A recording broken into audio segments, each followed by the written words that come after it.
सबसे पहले मैं एक अच्छी खबर आप सबको दूं, उन टीचर्स को दूं जो कुछ करना चाहती हैं और आगे बढ़ना चाहती हैं या फिर अभी इस फील्ड में नहीं आई और आना चाहती हैं, क्योंकि पंजाब एजुकेशन डिपार्टमेंट ने इंटर्नशिप प्रोग्राम जो है वो उसको इंट्रोड्यूस करा दिया है और जो है 1200 से 1250 से ज़ायद जो है ये इंटर्नशिप प्रोग्राम्स मुतारिफ कराए गए हैं। और इसकी रिक्वायरमेंट्स कुछ खास नहीं है, बल्कि सिर्फ ये है कि आपके पास मास्टर की डिग्री होनी चाहिए।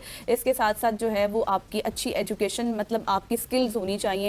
ये मेन रिक्वायरमेंट है, इसके हवाले से और ज़्यादा कुछ नहीं है। जो भी विलिंग कैंडिडेट हैं वो अप्लाई कर सकते हैं। और जो स्टार्टिंग जो पे रखी गई है, आपको पता है कि इंटर्नशिप प्रोग्राम्स जो होते हैं वो थोड़ी मुद्दत के लिए होते हैं, लेकिन बहुत से आपको जो है वो अपॉर्चुनिटीज दे देते हैं। एग्जैक्टली। तो जो प्राइमरी टीचर्स हैं उनकी जो पे होगी वो 38,000 से स्टार्ट होगी, फिर जो मिडिल हैं उनके लिए 40,000 और जो हायर सेकेंडरी स्कूल की टीचर्स होंगी उनके लिए 45 होगा। और उसके बाद जब आप ये अपना प्रोग्राम कंप्लीट कर लेंगे तो फिर आपको सर्टिफिकेट भी दिया जाएगा।